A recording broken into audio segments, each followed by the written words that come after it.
नमस्कार साथियों, स्वागत है आपका इस वीडियो में। साथियों, इस वीडियो में हम एसआईआर गणना प्रपत्र भरना सीखेंगे, वो भी उस कंडीशन में जब आपका 2003 की निर्वाचन लिस्ट में ना तो आपका नाम है, ना ही आपके फैमिली मेम्बर का नाम है। तो सबसे पहले मैं बताना चाहूँगा कि आपके पहचान पत्र में जो आपका पता लिखा हुआ है, उस पते पर निर्वाचन आयोग द्वारा आपको एक गणना प्रपत्र दिया गया है, जिसको इनैमोरेशन फॉर्म या एसआईआर गणना प्रपत्र कहा जाता है।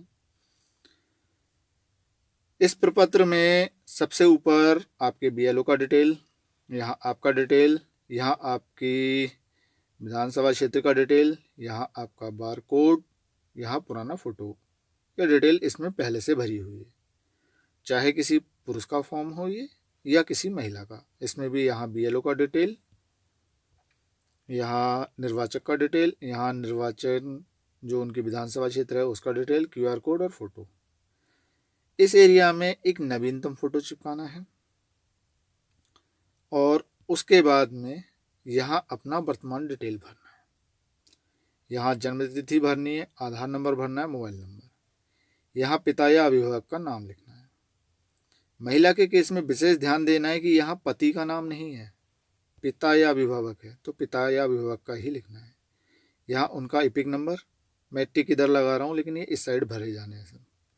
माता का नाम यहाँ भरा जाएगा, माता का इपिक नंबर यहाँ, पति या पत्नी का नाम यहाँ और उनका इपिक नंबर यहाँ।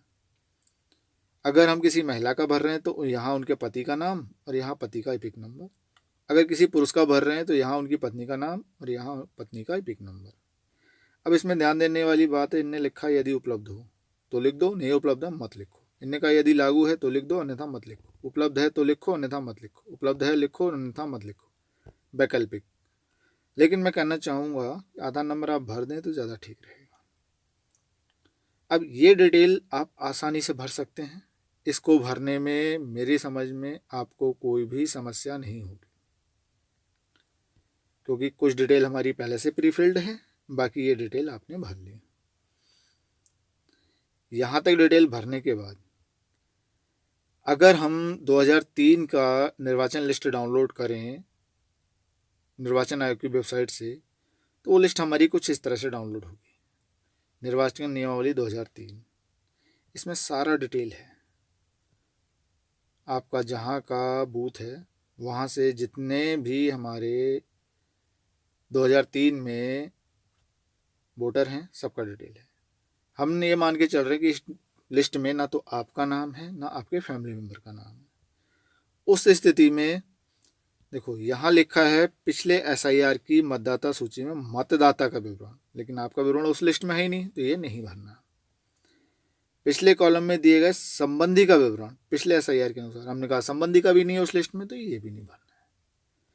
अब ये दोनों कॉलम भरने नहीं हैं तो आपने सिर्फ ये वाला डिटेल भरना है।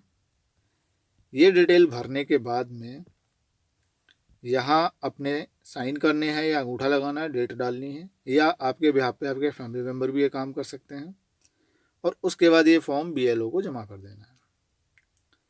फार्म जमा होने के बाद में इसकी जो भी जांच होगी ऑनलाइन एंट्री होने के बाद में, अगर कोई समस्या आती है तो बीएलओ के माध्यम से आपको अवगत करा दिया जाएगा।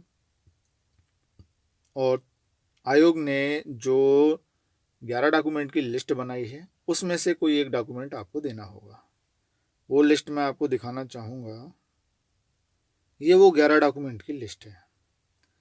पेंशन भुगतान आदेश, 1/7/1987 से पहले का पहचान पत्र, जन्म प्रमाण पत्र, पासपोर्ट, बोर्ड यूनिवर्सिटी सर्टिफिकेट, स्थायी निवास प्रमाण पत्र, वन अधिकार प्रमाण पत्र, जाति प्रमाण पत्र, राष्ट्रीय नागरिकता रजिस्टर जहां उपलब्ध है, राज्य स्थानीय प्राधिकारों का तैयार किया फैमिली रजिस्टर, और सरकार की कोई भूमि मकान आवंटित प्रमाण पत्र।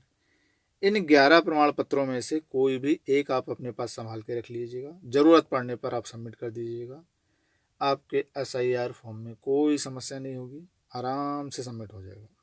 इस प्रकार जिन लोगों के ना तो स्वयं का ना ही फैमिली मेम्बर का किसी का भी कोई रिकॉर्ड 2003 की लिस्ट में नहीं है, उनका फॉर्म इस प्रकार भरा जाना है और जमा किया जाना है। आशा करते हैं कि आप बड़ी ही आसानी से अपना फॉर्म भर लेंगे, और अगर कोई मदद की ज़रूरत हो तो आप कमेंट बॉक्स में बताइएगा, मैं मदद करने के लिए तत्पर रहूँगा। बाकी वीडियो में यहाँ तक बने रहने के लिए बहुत बहुत धन्यवाद।